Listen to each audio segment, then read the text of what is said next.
let's say I have a wire, okay, and the current is going inside the screen. Okay, I have a wire in which the current is going inside the plane or inside your screen. If I need the magnetic field, so how magnetic field lines will make this closed loop? So that will be like the closed loop made by this wire containing current, and the current is going inside the screen. So it will be like something. If you use your right hand thumb rule, so right hand thumb rule, the thumb will be in the direction of current.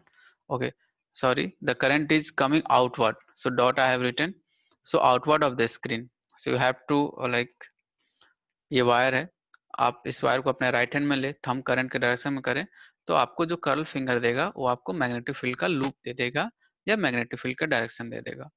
सो अगर मुझे direction बनाना है तो मैं ऐसे dash line से आपको direction represent कर सकता हूँ.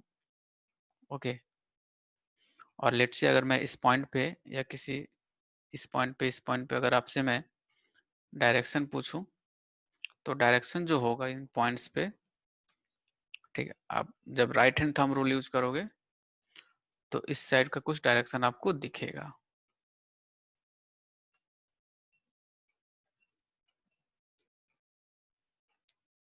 ये डॉट डायरेक्शन नहीं है, डॉट मैंने पॉइंट बनाया. लेट्स से ये ए पॉइंट है, ये बी है, ये सी है, ये डी है. तो आपको मैग्नेटिक फील्ड का जो डायरेक्शन दिखेगा वो ऐसा कुछ डायरेक्शन दिखेगा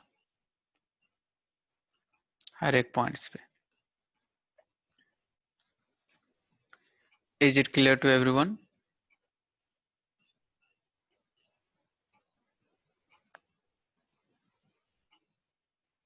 अगर मेरे पास कोई एक रिंग है,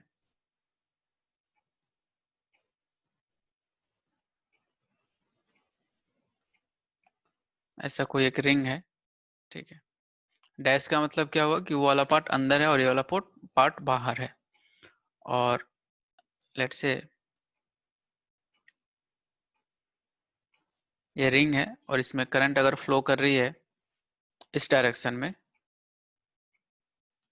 करंट जा रही है, तो एक्सिस पे आप रिंग के कारण एक्सिस पे आप मैग्नेटिक फील्ड बता सकते हो. सो रिंग के कारण एक्सिस पे जो मैग्नेटिक फील्ड होगा वो मैग्नेटिक फील्ड किसी भी पॉइंट पे, लेट्स से पॉइंट पी है और जो डिस्टेंस है इसका सेंटर से वो एक्स है. तो अगर आपको मैग्नेटिक फील्ड एट पी बताना है, so you can write mu naught I, अगर करंट आई फ्लो कर रहा है तो R square, where R is the radius of this ring, upon 2 X square plus R square to the power 3 by 2, and the direction will be minus I cap if the radius of this ring is capital R. Both direction are clear to everyone. So the next thing we are going to discuss is motion of particle in magnetic field. Motion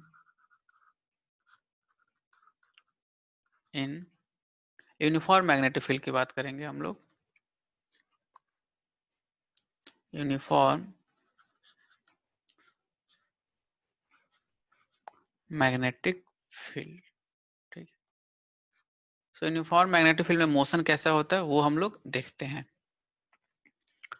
मान लो मेरे पास ऐसा magnetic field है, कोई reason है, इस reason में magnetic field है. Cross का मतलब क्या हो गया कि मैग्नेटिक फील्ड कहाँ है, अंदर है, और ये मैग्नेटिक फील्ड यूनिफॉर्म है. तो आप इस चीज का ध्यान रखें. सो यूनिफॉर्म मैग्नेटिक फील्ड मैंने इस रीजन में बना दिया है.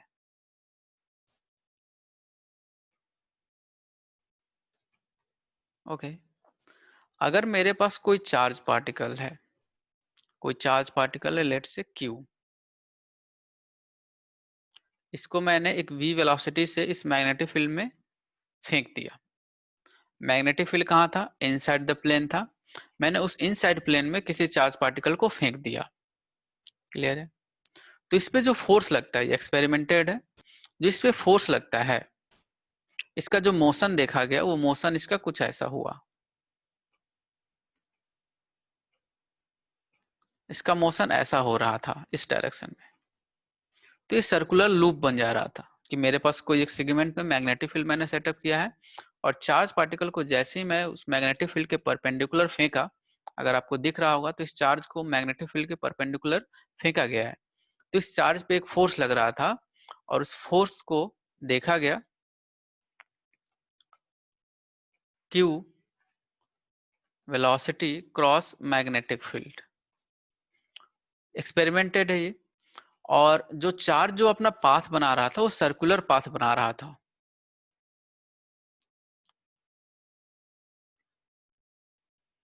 सर्कुलर पाथ चार्ज बना रहा था और जो उस पे फोर्स लिखा गया वो Q V क्रॉस B लिखा गया। अब V क्रॉस B ये क्या वेक्टर क्वांटिटी हो जाएगा, क्रॉस प्रोडक्ट है तो आउटपुट भी क्या होगा, वेक्टर क्वांटिटी। तो आपको पता है फोर्स वेक्टर क्वांटिटी है।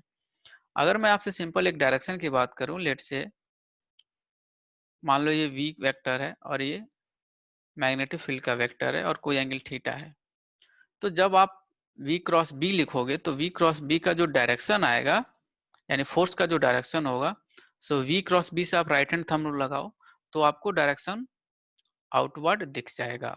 तो ये डायरेक्शन आपको क्लियर होना चाहिए। That's why I was focusing on right hand thumb rule, that is very important in magnetism. So V cross P का डायरेक्शन आप राइट हैंड थंब से लिख सकते हो। क्रॉस प्रोडक्ट का डायरेक्शन आपको मैंने बताया है कि आप अपने राइट हैंड को ले, कर्ल फिंगर को पहले वेक्टर की तरफ ले जाएं और दूसरे वेक्टर की तरफ कर्ल फिंगर को मूव कराएं, तो जो थंब होगा आपको आउटपुट वेक्टर का डायरेक्शन दे देगा। सो V क्रॉस B का डायरेक्शन यहाँ पे आउटवर्ड होगा। लेकिन यहाँ पे अगर V क्रॉस B लगाओगे तो सब लोग को समझ में आना चाहिए कि जैसे ही चार्ज को आपने इंटर किया इस मैग्नेटिक फील्ड में Q को, तो इस पे फोर्स लगना शुरू हो जाएगा। उस फोर्स किस एक्सप्रेशन से लगेगा, Q V क्रॉस B से लगेगा, वेलोसिटी क्रॉस मैग्नेटिक फील्ड। तो इस पे फोर्स इस डायरेक्शन में लग रहा होगा, इस डायरेक्शन में फोर्स लग रहा होगा,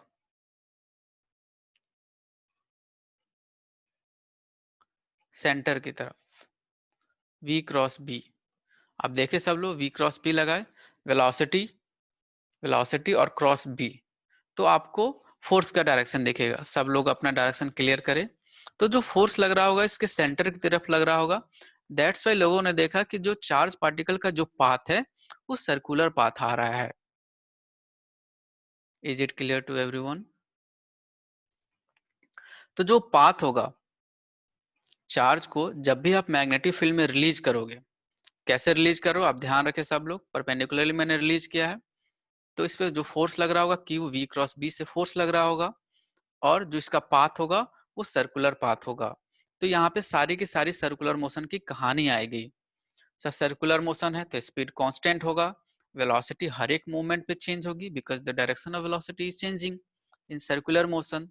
और सर्कुलर मोशन में सर एक फोर्स लगता था जिसको हम लोग सेंट्रीपिटल फोर्स बोलते थे, और वही फोर्स अगर आउटवर्ड लगता था तो हम लोग उसको इमेजिनरी या वर्चुअल फोर्स बोलते थे। And the value of that imaginary और वर्चुअल फोर्स, कभी कभी मैं उसको सेंट्रीफ्यूगल भी बोलता था, और उसकी वैल्यू आप लिखते थे mv² अपॉन r। m क्या होता था sir, mass of the charge particle होगा। v क्या होगा सर, वेलोसिटी, आप किस वेलोसिटी से चार्ज पार्टिकल को रिलीज कर रहे हो मैग्नेटिक फील्ड में। और सर r क्या होगा, radius of the circular orbit और सर्कुलर पाथ। सो मैं इस चीज को r भी बोल सकता हूं। सो radius of circular path. Clear है? तो अब क्या होगा, ये मैग्नेटिक फोर्स है क्यू वी क्रॉस बी, इसको एम से रिप्रेजेंट कर सकता हूँ क्यू वी क्रॉस बी। और ये फोर्स कैसा है, सेंट्रीफ्यूगल फोर्स, mv²/r। तो अब आपको इन दोनों फोर्सेस को बैलेंस करना पड़ेगा, ठीक है।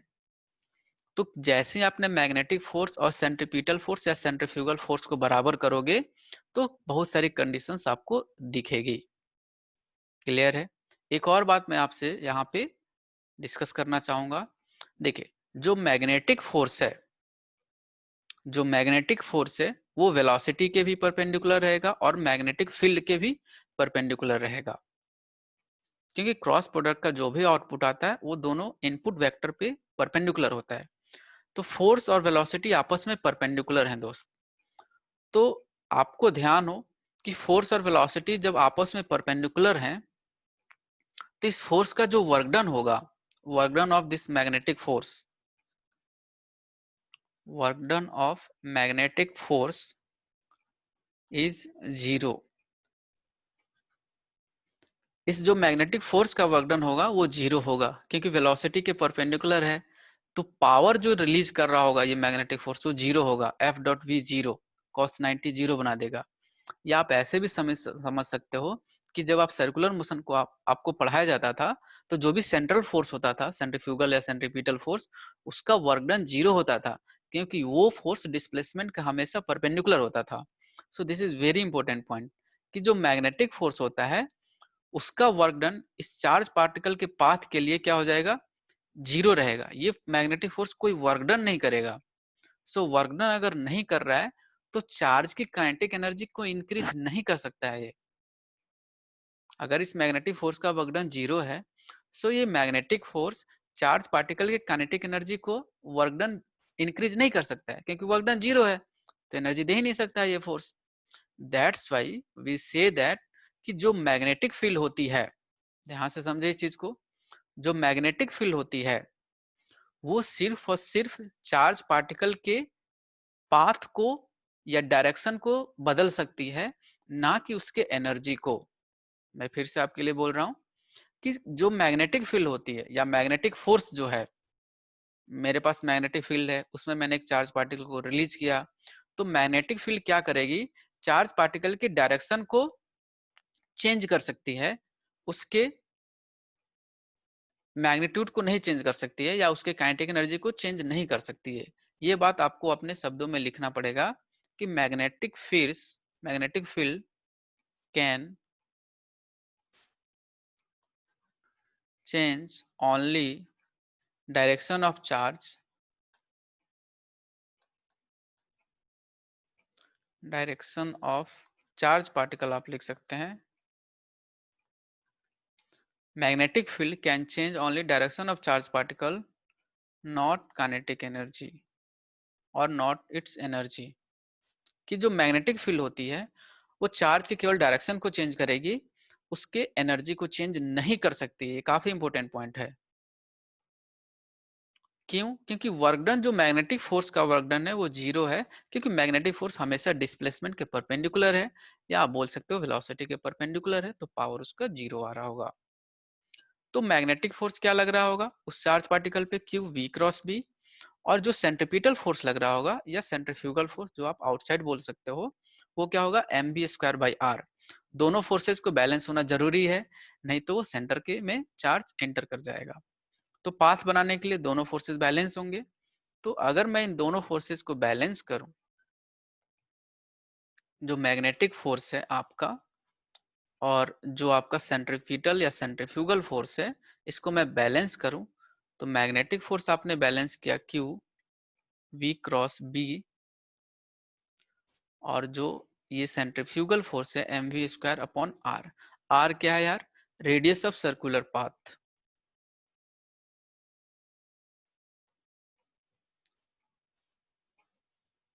Radius of circular path. Okay, तो जैसे आपने इसको बैलेंस किया, तो वेलोसिटी और मैग्नेटिक फील्ड 90 डिग्री पे है, तो साइन 91 हो जाएगा।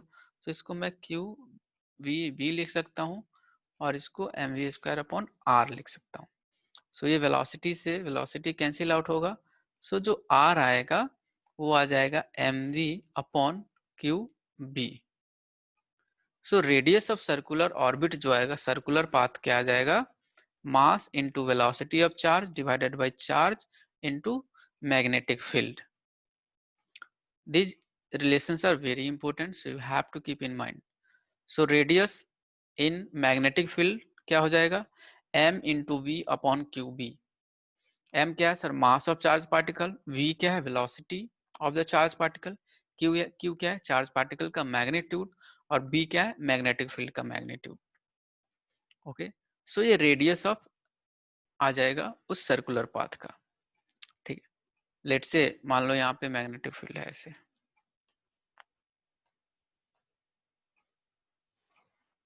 तुमने किसी चार्ज पार्टिकल को ऐसे फेंका v से, तो ये कुछ ऐसा पाथ बना के जाएगा,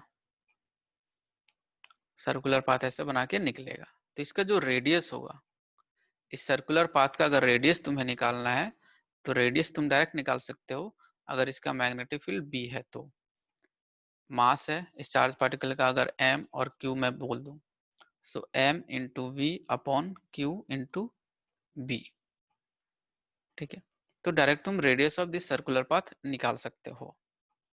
एक और बात, अगर इस चार्ज की वैल्यू मैं नेगेटिव कर दूं, जैसे माइनस क्यू अगर मैं रिलीज कर रहा हूं, माइनस क्यू अगर रिलीज कर दिया तो पाथ कैसा बनेगा, ये आपको समझ में आ रहा होगा, काफी इजी होगा। ये पाथ कुछ ऐसा बनेगा।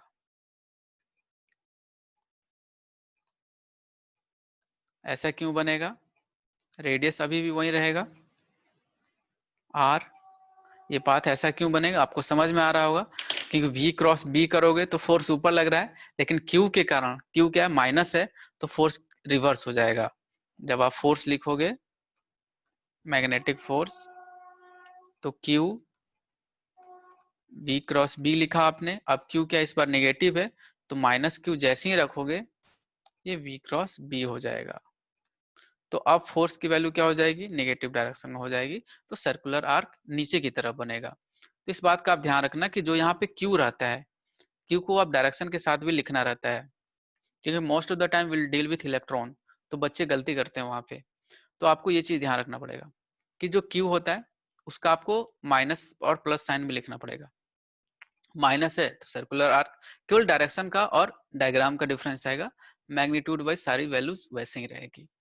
So this is very important, so everybody should remember this कि क्या चल रहा है इसके अंदर। मान लो यहाँ पे मैग्नेटिक फील्ड ऐसा मैंने सेटअप किया था, ओके, और कोई चार्ज पार्टिकल है ऐसा सर्कुलर पाथ बना रहा है, ओके, तो ये क्या होगा, इसका रेडियस होगा। अगर मान लो ऐसे मूव कर रहा है तो अगर तुम रेडियस की वैल्यू डायरेक्ट निकालना चाहते हो, अगर इस चार्ज का मैग्नीट्यूड q है और मास m है, तो इस radius of this circular path you can directly write mv upon q into B, अगर मैग्नेटिक फील्ड मैंने b दे दिया तो। ठीक है, so mv upon Q B तुम डायरेक्ट लिख सकते हो। नाउ अगर इस सर्कुलर पाथ बना रहा है तो तुम बहुत सारी चीजें यहाँ पे बता सकते हो, ये सारी सर्किल को कंप्लीट करने में कितना टाइम लगेगा इसे। तो जब टाइम पीरियड की बात होती है, so time taken to complete one oscillation और वन लूप और वन सर्कुलर पाथ। सो एक कंप्लीट सर्किल में लगाने के लिए इसको जितना टाइम लगेगा वो टाइम पीरियड होगा। सो टाइम पीरियड तुम लोग क्या लिखोगे, फंडामेंटल तुम्हें पता है सर 2 पाई आर, और जिस वेलोसिटी से ये चक्कर मार रहा है, तो जैसे तुम वैल्यू रखोगे 2 पाई आर की वैल्यू क्या रखोगे, M V upon Q B, और पहले से v है, so this will be cancel out, और टाइम पीरियड जो तुम्हें दिखेगा, जो टाइम पीरियड दिखेगा वो टाइम पीरियड क्या हो जाएगा यार, 2 pi m upon Q B. तो चार्ज का मोशन काफी इंपॉर्टेंट है, यहाँ से क्वेश्चन पूछा जाएगा आपसे, बहुत क्वेश्चन पूछा जाएगा। सो चार्ज जब मैग्नेटिक फील्ड में घूम रहा होगा, सर्कुलर पाथ बना रहा होगा, तो आप उसका रेडियस भी निकाल सकते हो, उसका टाइम पीरियड भी निकाल सकते हो, और टाइम पीरियड कितना होगा दोस्त, 2 pi m upon Q B. उसका एंगुलर वेलोसिटी भी तुम निकाल सकते हो, ओमेगा। ओमेगा क्या हो जाएगा, तुम यहाँ से डायरेक्ट देख सकते हो, क्योंकि टाइम पीरियड तुम क्या लिखते हो, टाइम पीरियड क्या लिखते हो, 2 पाई अपॉन ओमेगा।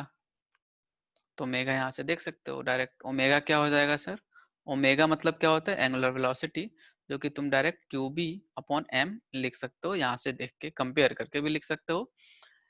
ठीक है, या v equal to R omega भी लिख सकते हो तुम, ऐसे कोई बड़ी बात नहीं है। ठीक है, v equal to R omega से भी ओमेगा आ जाएगा, या time period 2 pi m upon Q भी है, और टाइम पीरियड 2 पाई ओमेगा होता है, तो omega Q B by M हो जाएगा। क्यू क्या है सर, चार्ज पार्टिकल का मैग्नीट्यूड, बी क्या है सर, मैग्नेटिक फील्ड का मैग्नीट्यूड, एम क्या है sir, mass of the charge particle. बहुत सारे लोग फ्रीक्वेंसी के बारे में बात करेगा, तो फ्रीक्वेंसी कुछ नहीं होता है, it is reciprocal of time period. So 1 upon time period करोगे यार तो फ्रीक्वेंसी आ जाएगा। सो 1 अपॉन टाइम पीरियड जैसे ही लिखोगे तो क्या हो जाएगा, ये Q B upon 2 pi m। So these relations are very important, you have to keep in mind कि चार्ज पार्टिकल को तुमने अगर रिलीज किया मैग्नेटिक फील्ड में परपेंडिकुलरली, किसी एंगल पे भी रिलीज करूंगा मैं, बट धीरे धीरे सीखेंगे, तो जैसे ही तुमने परपेंडिकुलर रिलीज किया तो सर्कुलर पाथ बनाएगा, उस सर्कुलर पाथ का तुम रेडियस बता सकते हो, यानी सारे सर्कुलर मोशन होगा, तुम इससे बहुत सारी चीजें पूछी जा सकती है। So radius M V by Q B, time period तुम बता सकते हो 2 pi M upon Q B, frequency भी बता सकते हो सर, उसकी एंगुलर वेलोसिटी भी बता सकते हो। क्या मैग्नेटिक फील्ड उसकी वेलोसिटी को चेंज करेगा? नहीं सर, बिल्कुल चेंज नहीं करेगा। क्या स्पीड को चेंज करेगा? बिल्कुल नहीं चेंज करेगा। सॉरी, वेलोसिटी को चेंज करेगा क्योंकि वेलोसिटी का डायरेक्शन चेंज हो रहा है। अब देखो, वेलोसिटी का डायरेक्शन यहाँ पे कुछ और है, यहाँ पे कुछ और है, यहाँ पे कुछ और है। तो किसी भी वेक्टर क्वांटिटी का अगर डायरेक्शन भी चेंज हो रहा है तो वो क्वांटिटी चेंज हो रही है। स्पीड चेंज हो रही है? नहीं सर, बिल्कुल चेंज नहीं हो रही है। क्या काइनेटिक एनर्जी चेंज होगी? बिल्कुल नहीं होगी सर, क्योंकि फोर्स का वर्क डन 0 है। So this is very important point के जो भी मैग्नेटिक फील्ड होता है वो चार्ज पार्टिकल का सिर्फ डायरेक्शन चेंज कर सकता है, ना कि उसकी एनर्जी। लेट्स से मैंने एक मैग्नेटिक फील्ड सेटअप किया, ऐसा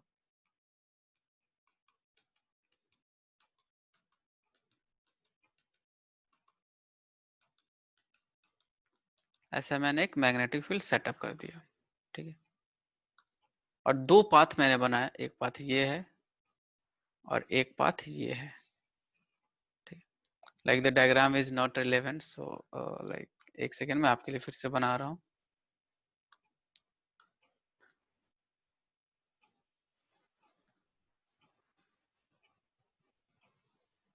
ओके, सो इस टाइप का दो पाथ मैंने आपके लिए बना दिया है।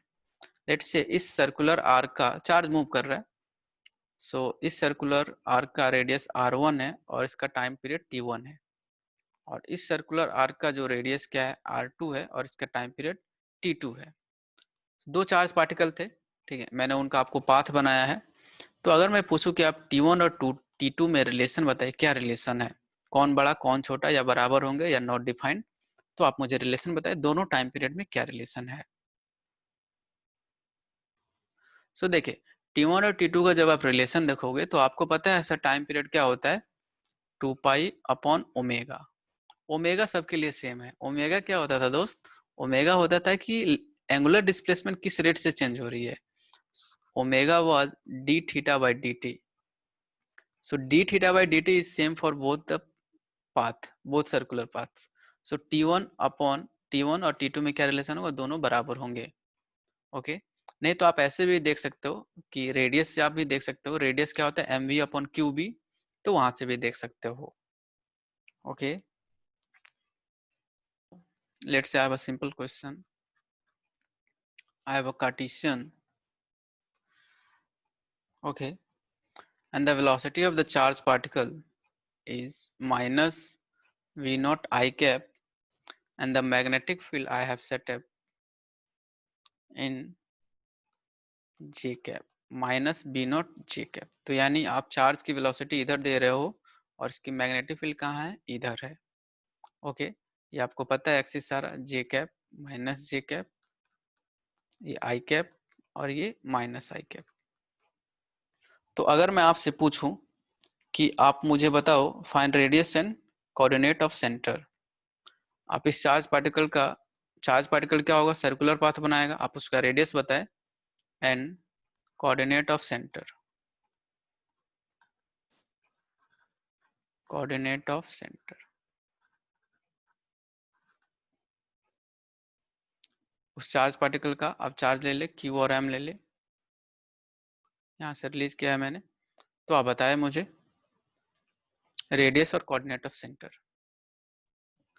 सो यस आप सर। आपको अपना right hand thumb rule use करना है। वेलोसिटी के डायरेक्शन में आप अपने उंगलियों को यूज करें और नेगेटिव वाई में आप मूव करें क्योंकि मैग्नेटिक फील्ड उस डायरेक्शन में है। तो थंब आपको आउटवर्ड मिलेगा यानी के कैप में मिलेगा। तो जो इसका सर्किल बन रहा होगा वो हवा में आपके स्क्रीन के ऊपर बन रहा होगा। और जो उसका रेडियस होगा, आपको पता है radius M V naught upon Q B naught, क्योंकि radius M B upon Q B होता है। सर ये रेडियस आप कैसे लिख लेते हो? जब आप मैग्नेटिक फोर्स को सेंट्रीफ्यूगल फोर्स के बराबर करोगे, जो मैंने आपके स्क्रीन पे लिखा है यहाँ पे, तो आपको radius of the circular path मिल जाएगा।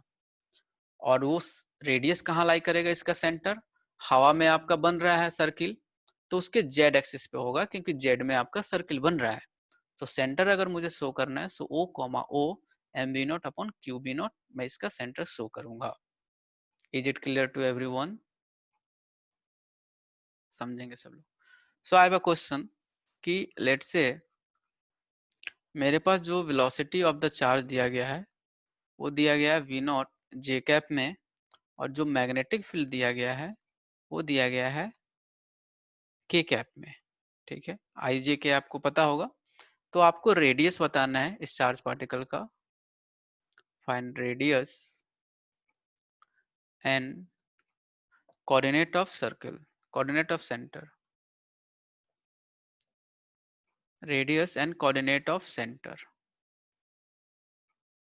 ठीक है, तो आप सबसे पहले क्या करोगे, आप अपना कोऑर्डिनेट बनाओगे, कार्टेशियन कोऑर्डिनेट। आपको पता है कि सर ये मेरा कार्टेशियन कोऑर्डिनेट एक्सिस है, ये भी आपको पता है, ये जे होता है, ये माइनस जे होता है, ये आपको पता है आई होता है, और ये माइनस आई होता है। और के कैप कहाँ होगा, आपके स्क्रीन के बाहर पॉजिटिव के कैप होगा और स्क्रीन के अंदर नेगेटिव के कैप होगा, और ये ओरिजिन है।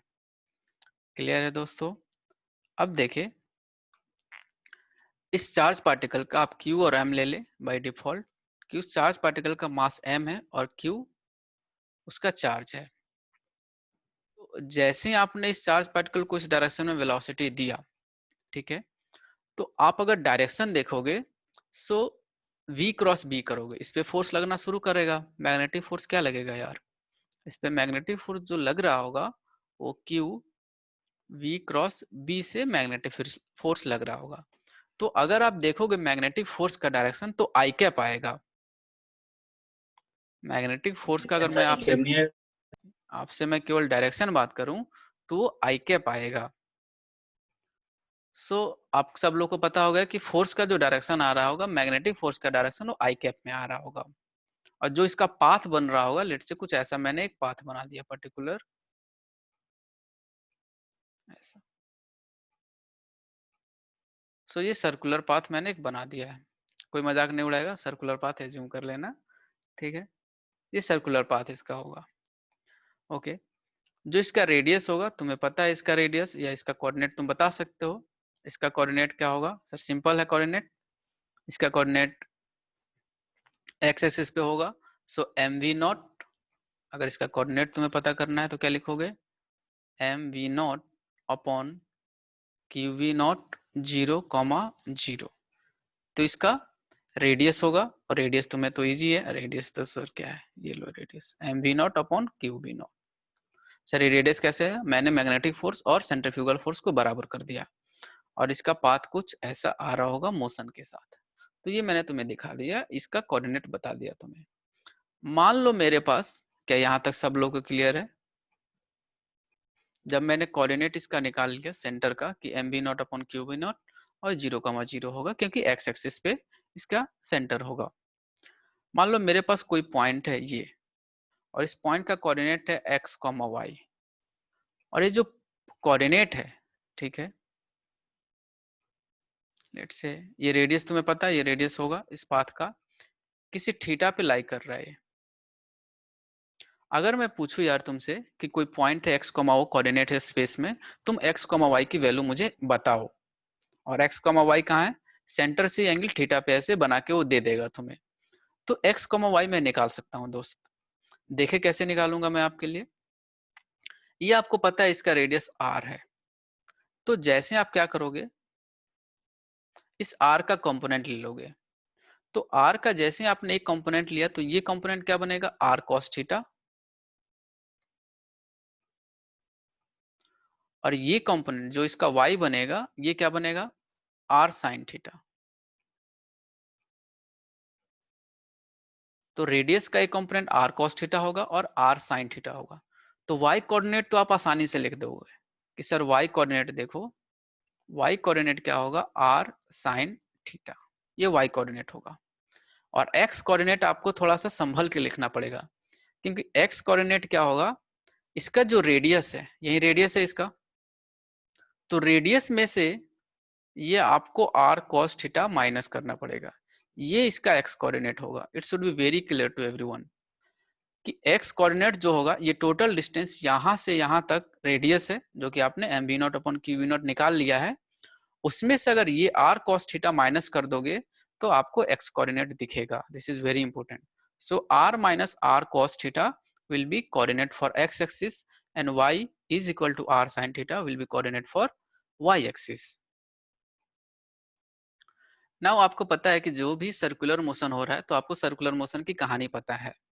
तो सर्कुलर मोशन की कहानी में आपको पता है ओमेगा पता है,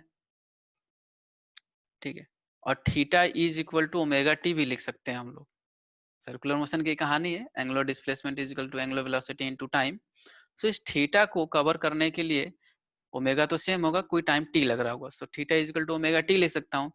तो यहाँ पे मैं थीटा की जगह ओमेगा टी ले सकता हूँ. सो आर साइन ओमेगा टी. इसको और अच्छे तरीके से आपको लिखना है तो आप ओमेगा भी लिख सकते हो. ओमेगा की वैल्यू क्या हो जाएगी, आर साइन ओमेगा की वैल्यू आप देखोगे so Q B naught upon M into T. So ये वाई कोऑर्डिनेट होगा इसका. सर ओमेगा आपने कैसे लिख लिया सर, अगर इसका मैं टाइम पीरियड लिखूं तो आप टाइम पीरियड लिख सकते हो 2 pi M upon Q B naught. तो आप यहाँ से ओमेगा देख सकते हो, ओमेगा हो जाएगा Q B naught upon M. तो ये आपको ऐसे सिंपली लिख सकते हो. सो वाई कोऑर्डिनेट क्या हो जाएगा, R sine Q B naught upon M into T. या साइन थीटा, थीटा की वैल्यू ओमेगा टी मैंने डाल दिया और ओमेगा की वैल्यू रख दिया. वैसे ही R minus R cos theta लिखोगे दोस्तों, कैसे लिख लोगे, R bracket 1 minus cos theta और थीटा की वैल्यू क्या लिखोगे ओमेगा टी और ओमेगा फिर से आप क्या लिख सकते हो Q B naught upon M. So मैं डायरेक्ट वैल्यू रख रहा हूँ ओमेगा टी का. So omega will be Q B naught upon M into T. So this will be coordinate for X axis. So X axis का जो coordinate होगा ये होगा और वाई एक्सिस का कोऑर्डिनेट ये होगा. वाई एक्सिस यानी एक्स वाई का कोऑर्डिनेट मैं ऐसे रिप्रेजेंटेशन कर सकता हूँ. सो बहुत सारे क्वेश्चन में आपको डायरेक्ट रिप्रेजेंटेशन मिलेगा कोऑर्डिनेट का.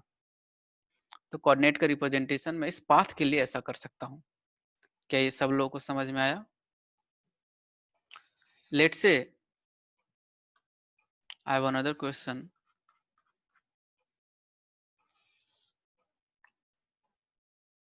कि मैंने एक मैग्नेटिक फील्ड सेटअप किया है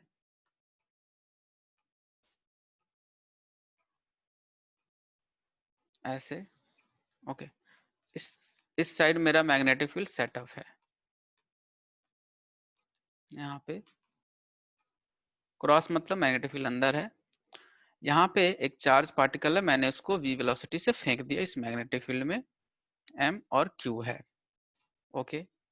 तो ये कुछ पाथ ऐसा बनाएगा, ये बात आपको पता है कि सर ये सर्कुलर पाथ ऐसे बना के और यहाँ से ऐसे रिलीज हो रहा होगा. परपेंडिकुलर आपने फेंका है तो ये परपेंडिकुलर ही रिलीज हो रहा होगा.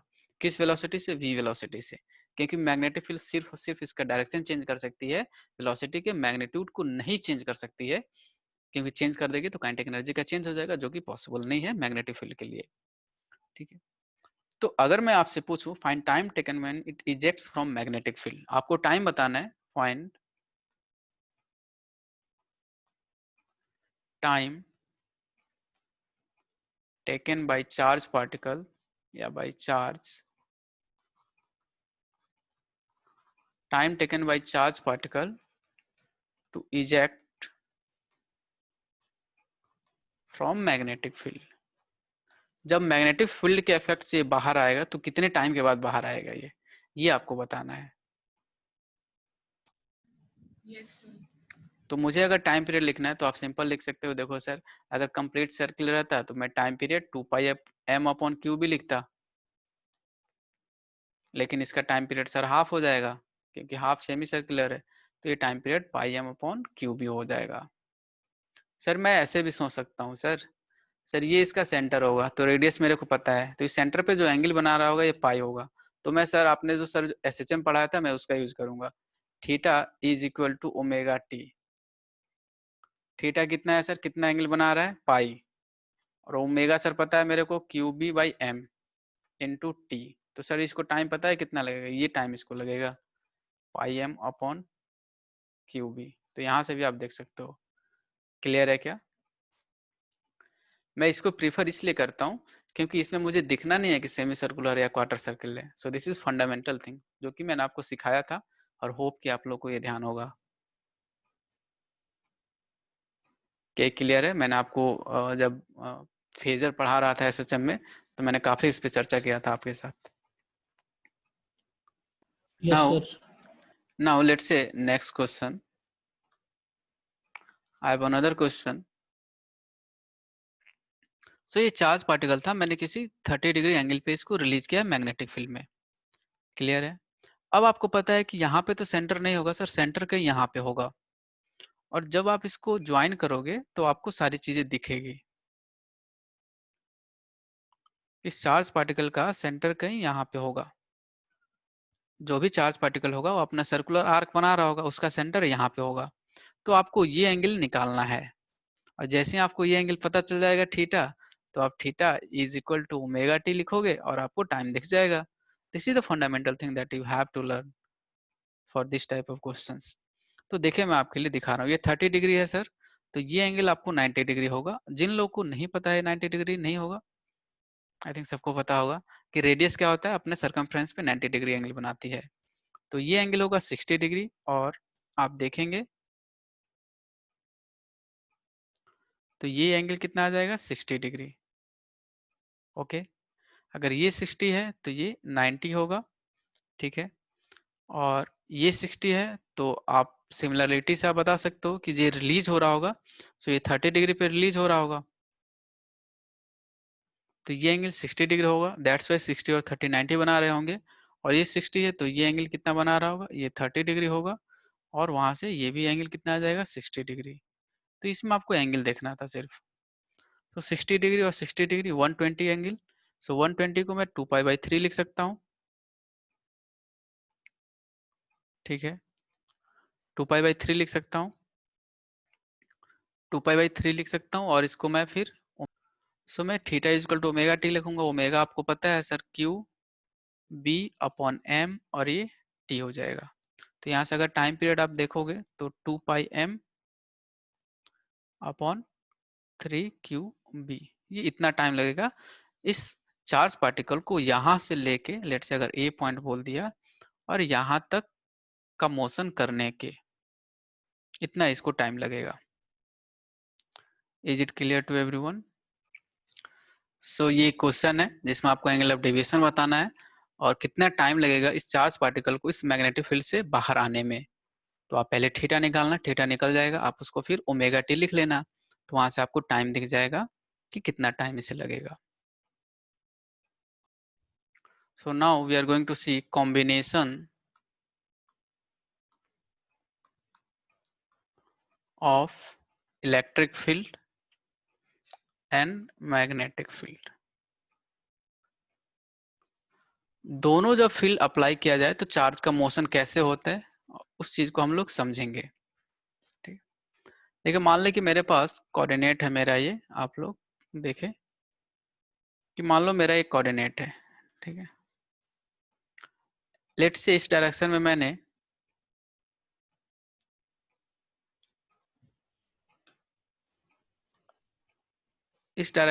इलेक्ट्रिक फील्ड दे दिया। ओके, इस डायरेक्शन में मैंने इलेक्ट्रिक फील्ड दे दिया, और इसी स्पेस में मैंने एक मैग्नेटिक फील्ड दे दिया डॉट। ठीक है, तो स्पेस है, मैंने X axis sorry plus Y axis में प्लस जे कैप में मैंने इलेक्ट्रिक फील्ड दे दिया, और के कैप में पॉजिटिव के कैप आपको दिख रहा होगा, मैग्नेटिक फील्ड बाहर आ रही है स्क्रीन से, तो के कैप में मैंने आपको मैग्नेटिक फील्ड दे दिया। तो जब इलेक्ट्रिक फील्ड और मैग्नेटिक फील्ड दोनों साथ में आएंगे तो आपको पता है कि चार्ज पे फोर्स तो लगने वाला है। तो इलेक्ट्रिक फील्ड के कारण जो चार्ज पे फोर्स लग रहा है, जो या फोर्स, इलेक्ट्रोस्टैटिक फोर्स बोल सकता हूं मैं उसे, वो फोर्स क्या लिखोगे आप, Q इंटू ई। ये आपको पता है, अगर मान लो कोई चार्ज को मैं रिलीज किया, Q और M उसका मास है, तो इलेक्ट्रोस्टैटिक फोर्स जो लग रहा होगा Q इंटू ई लग रहा होगा इलेक्ट्रिक फील्ड के कारण। और जो मैग्नेटिक फोर्स इस पे लग रहा होगा वो कितना लग रहा होगा, Q V क्रॉस B से। ये फोर्स लग रहा होगा, मैं आपको डायरेक्शन भी बता रहा हूँ कहाँ डायरेक्शन होगा, कैसे क्या होगा। ओके, सो ये इलेक्ट्रोस्टैटिक फोर्स लग रहा होगा और ये मैग्नेटिक फोर्स लग रहा होगा।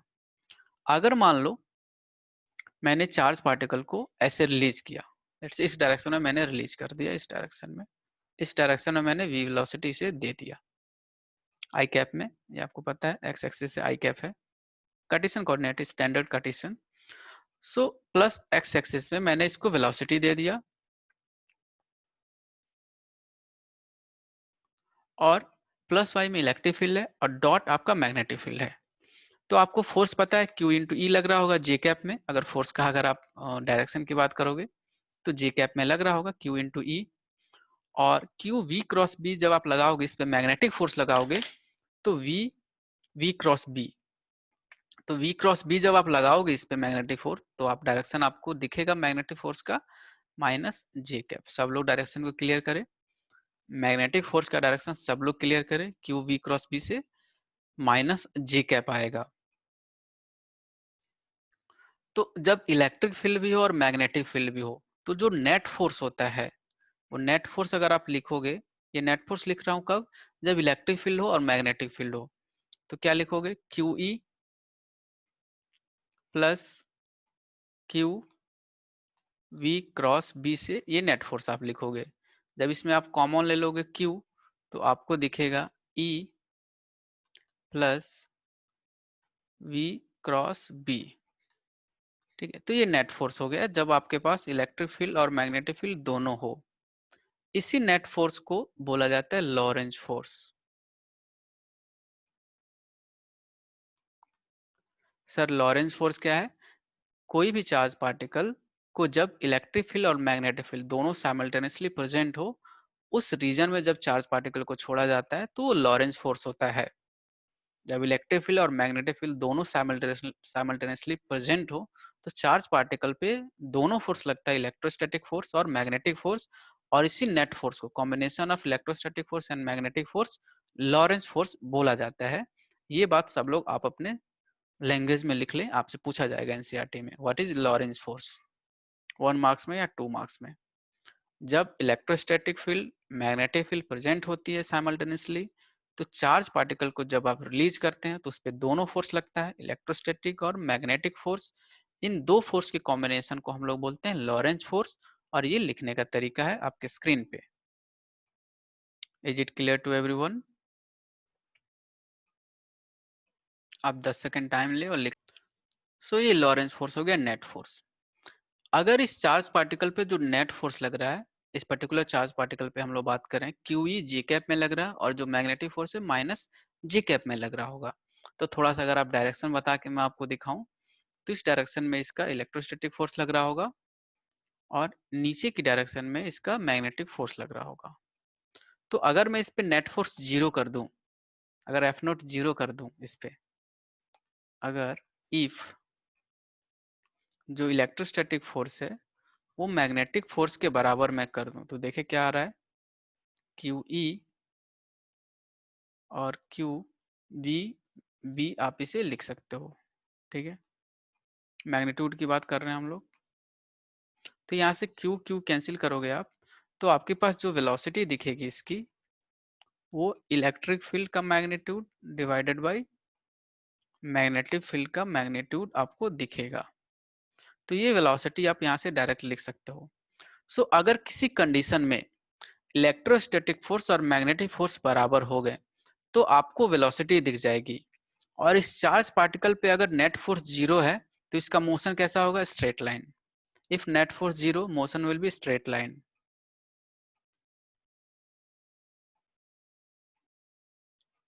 स्ट्रेट लाइन मोशन होगा इसका, क्योंकि अपवर्ड फोर्स और डाउनवर्ड फोर्स दोनों बराबर हो गए, तो जो चार्ज पार्टिकल होगा ये इसी डायरेक्शन में मूव करेगा, अनडेविएटेड।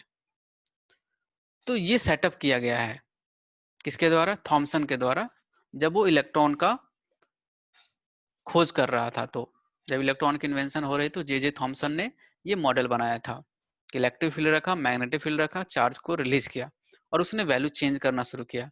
तो इलेक्ट्रोस्टैटिक फोर्स और सर मैग्नेटिक, आपका माइक डिस्कनेक्ट। ओके, तो मैं आपको बता रहा था कि जे थॉमसन ने सेटअप को तैयार किया था, इलेक्ट्रिक फील्ड भी उसने रख दिया और मैग्नेटिक फील्ड भी रख दिया और सारे वैल्यू को एडजस्ट करने लगा। तो एक पॉइंट पे उसने क्या किया, इलेक्ट्रोस्टैटिक फोर्स और मैग्नेटिक फोर्स को बराबर कर दिया। तो जैसे ही उसने नेट फोर्स जीरो किया चार्ज पार्टिकल पे, तो उसका मोशन कैसे हो गया यार, स्ट्रेट लाइन, अनडेविएटेड मोशन हो गया, दोनों फील्ड के बावजूद। दोनों फुल मौजूद था, बट फिर भी उसका मोशन अनडेविएटेड हो गया, क्योंकि इलेक्ट्रोस्टैटिक फोर्स और मैग्नेटिक फोर्स उसने बराबर कर लिया और उसने वेलोसिटी की वैल्यू निकाल ली, क्योंकि उसने इलेक्ट्रिक फील्ड सेटअप किया था तो उसको इलेक्ट्रिक फील्ड पता है। और मैग्नेटिक फील्ड उसी ने लगाया था, तो दोनों की वैल्यू पता है। तो इलेक्ट्रिक फील्ड का magnitude divided by magnetic field का मैग्नीट्यूड, तो उसको वेलोसिटी मिल गया डायरेक्ट चार्ज पार्टिकल का।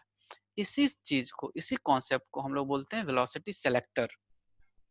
इसी चीज को वेलोसिटी सेलेक्टर बोला जाता है, यानी वेलोसिटी को सेलेक्ट किया जाता है कि पर्टिकुलर वेलोसिटी से मैं फेंकूंगा चार्ज को और वो अनडेविएटेड जाएगा। और वो वेलोसिटी की मैग्नीट्यूड आप कैसे निकालोगे? जो आप सेटअप लगा रहे हो इलेक्ट्रिक फील्ड और मैग्नेटिक फील्ड का रेशियो निकाल के। So this setup was created by J Thomson.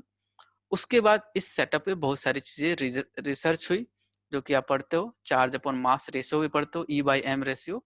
तो यहीं से सारी चीजें बताई गई थी। सो ये वेलोसिटी सेलेक्टर की बात है। सो अगर कोई बोल रहा है वेलोसिटी सेलेक्टर बताओ आप 3 मार्क्स या 2 मार्क्स में, तो आपको ये बताना पड़ेगा कि इलेक्ट्रोस्टैटिक फोर्स मैग्नेटिक फोर्स बराबर होंगे, तो आपने बराबर किया और वेलोसिटी का एक्सप्रेशन आ जाएगा electric field divided by magnetic field का मैग्नीट्यूड। तो जो आपने जो वेलोसिटी निकाला है, इसका जो मैग्नीट्यूड है आपका, this is like ratio of electric field का magnitude divided by magnetic field का मैग्नीट्यूड। इसी चीज को वेलोसिटी सेलेक्टर बोला जाता है।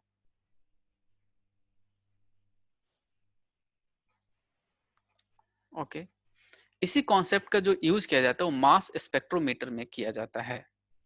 मास स्पेक्ट्रोमीटर क्या होता है, किसी ने सुना है क्या केमिस्ट्री में? स्पेक्ट्रोमीटर सुना है कर। क्या होता है स्पेक्ट्रोमीटर?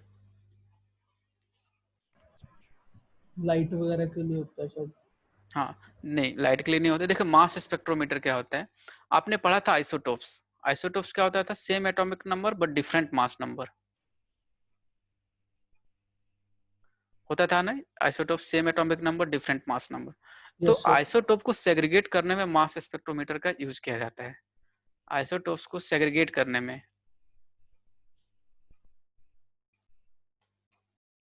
ये मास स्पेक्ट्रोमीटर का यूज किया जाता है। सेम कॉन्सेप्ट है। कैसे यूज किया जाता है देखिए सब लोग। आइसोटोप पता होगा आई थिंक सब लोगों को, same atomic number different mass number. जैसे हाइड्रोजन का है, हीलियम है, ड्यूट्रियम है, ट्रिटियम है, 1 1, या आप मान लो 1 2 बोल दो या 1 3 बोल दो। तो एटॉमिक नंबर सेम आपको दिख रहा है, मास नंबर डिफरेंट हो जाएगा, न्यूट्रॉन आ जाता है। तो ये देखिए कैसे सेग्रीगेट किया जाता है, मास स्पेक्ट्रोमीटर का यूज कैसे किया जाता है। मान लो मैंने एक सेटअप लगाया यहाँ पे, और इधर मैंने मैग्नेटिक फील्ड लगा दिया।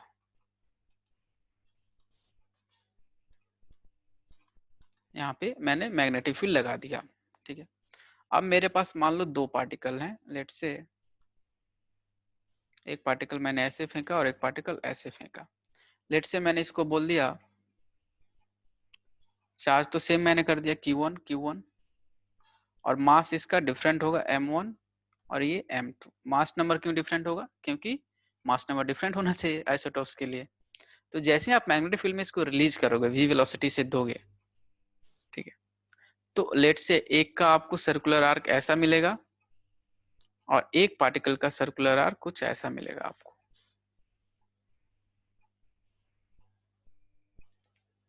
ठीक, तो लेट से आपने इसको बोल दिया R1, अगर इसके रेडियस को आपने R1 बोल दिया और इसके रेडियस को आपने R2 बोल दिया, तो आप R1 R2 आराम से निकाल सकते हो।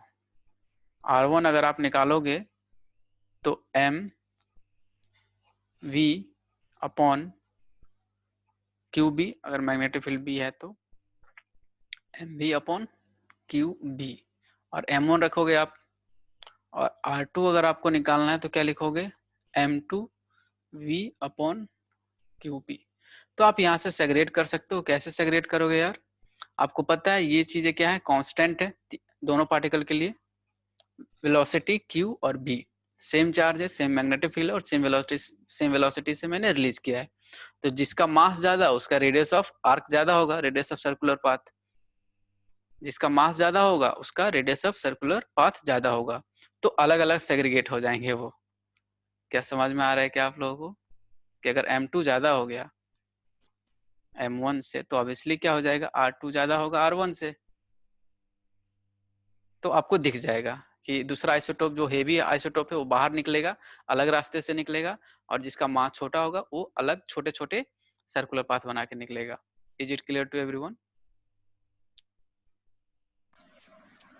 Yes sir. ऑब्वियसली जिसका मास ज्यादा होगा उसका रेडियस ऑफ सर्कुलर आर्क ज्यादा होगा, तो अलग से वो सेग्रीगेट हो जाएगा, मतलब बड़ा सा सर्कुलर पाथ बना के निकलेगा, तो वो हेवी आइसोटोप होगा जिसका एटॉमिक मास नंबर ज्यादा है। Okay, so that's all for today. Thank you everyone for joining this session. See you in next class. Thank you. Till then, Thank you, enjoy. sir. Thank you sir. Enjoy everyone. Thank you, sir.